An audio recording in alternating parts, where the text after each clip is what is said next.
The weight of divine favor is not always gold-lined. The chosen ones, those whom God sets apart for his purpose, often walk a road paved with trials, not treasures. Their journey is marked by faith, not fortune, by purpose, not prosperity. They are called to trust, to endure, to walk by faith even when their hands are empty. From the very beginning, those whom God selects face opposition, not just from the world, but from the very nature of their calling. They are asked to leave behind the familiar, to step into uncertainty, to rely on provision that seems to come just in time, but never in abundance. Abraham left his homeland without knowing where he was going. Joseph, given dreams of greatness, found himself enslaved and imprisoned. Even the prophets, with the voice of God on their lips, often found themselves hungry, rejected, and wandering. The pattern repeats because the chosen ones are not meant to build their kingdom on wealth, but on faith. The world chases after riches, but God's people are shaped by dependence on him. This dependence refines them, teaching them that provision is not the same as prosperity. Elijah was fed by ravens in the wilderness, but he did not feast in palaces. The Israelites were given manna from heaven, but they were not given storehouses of grain. The lesson was clear: God provides just enough to sustain, but not always enough to make one comfortable. But what if the struggle itself is the test? What if the lack, the hardship, the financial strain, is all part of the refining fire? What if the very thing they see as a burden is actually the tool shaping them into who they were meant to be? If the struggle is the test, then endurance is the lesson. The chosen ones are not simply called to suffer but to be transformed through their suffering. Every trial, every financial hardship, every moment of lack is not just an obstacle, it is a refining fire, burning away self-reliance and replacing it with unwavering faith. Consider Job, a man of great wealth and righteousness. His financial loss was not a punishment but a test of his devotion. Stripped of everything, he was left with only one question: would he still trust God? And in the end, it was not Job's riches that proved his faith, but his refusal to curse God in the face of suffering. His struggle was temporary, but his faith became eternal. Even Jesus himself, the very Son of God, walked the earth without wealth. He had no home, no place to lay his head, no riches to his name. The one who could command the universe chose to live in simplicity, relying on the provision of the Father rather than the wealth of the world. If the chosen one, the Messiah, walked a path of humility and dependence, then how much more will those who follow him be called to do the same? But the waiting is hard. The chosen ones, despite knowing the promises of God, still feel the weight of their struggles. Faith does not always silence hunger. Trusting God does not erase the anxiety of unpaid debts. Even the most devoted hearts can feel weary when provision seems delayed, when prayers seem to echo unanswered, when the burden of financial struggle presses down like a heavy yoke. Yet, in those moments of desperation, something sacred happens: dependency on God deepens. When all earthly options are exhausted, when human effort falls short, the chosen ones are forced to rely on the unseen hand of God. And in that place of surrender, provision comes, not always in expected ways, not always in abundance, but always in sufficiency. Elijah learned this when he sat by the brook, watching ravens bring him food. The widow of Zarephath saw it when her last bit of flour and oil miraculously stretched day after day.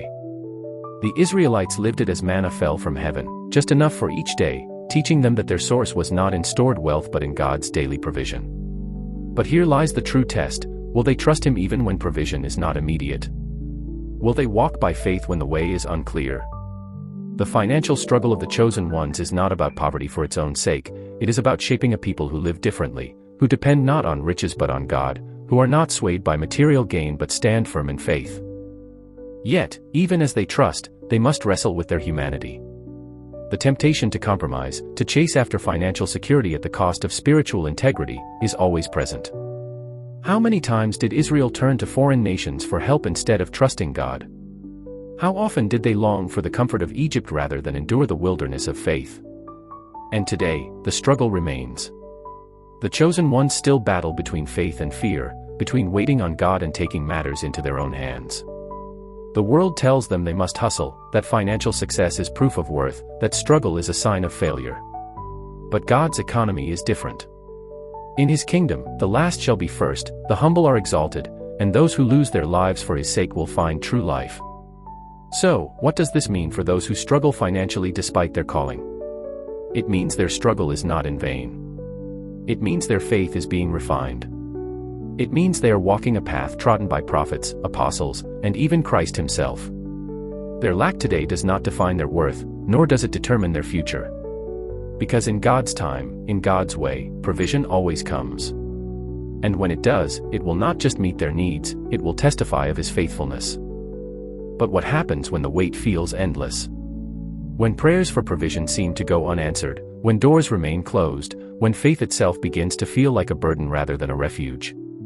The chosen ones know that God provides, yet they also know the agony of waiting, the frustration of uncertainty, and the silent question that lingers in the soul, "How long, Lord?"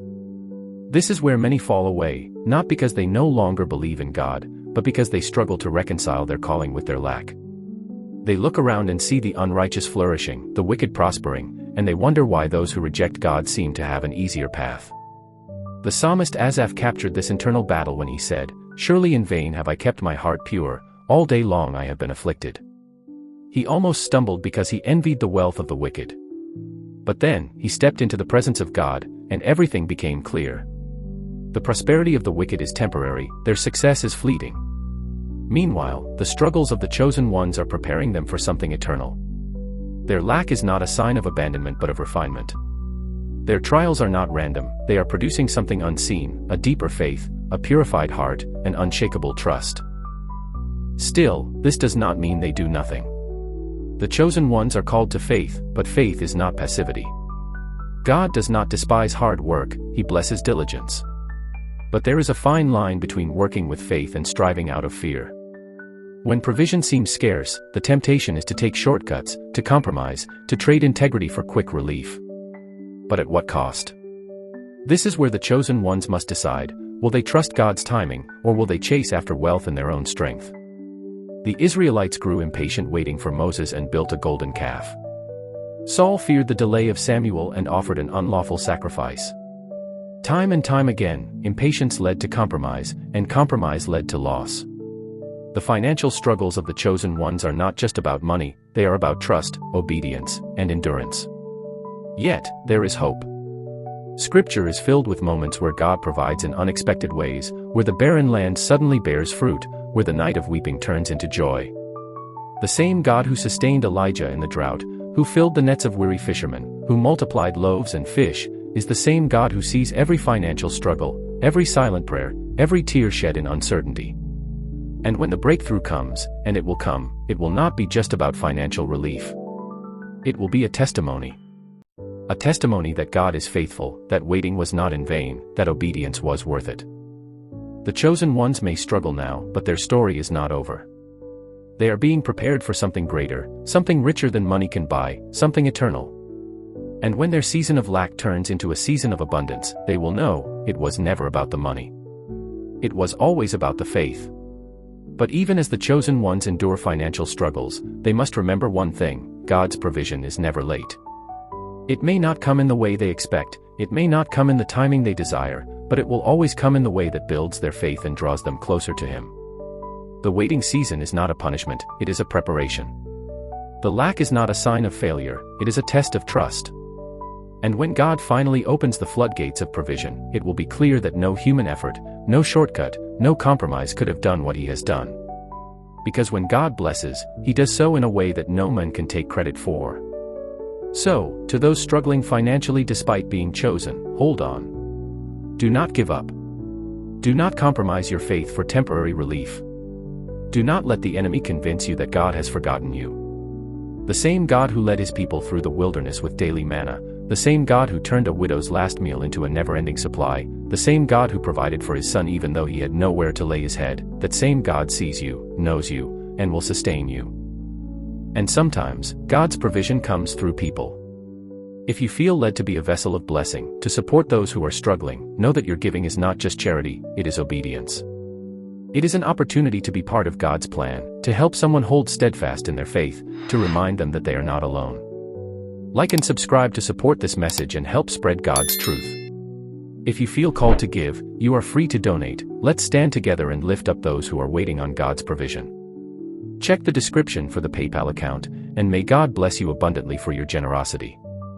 Keep the faith, stay the course, and remember, God's timing is always perfect.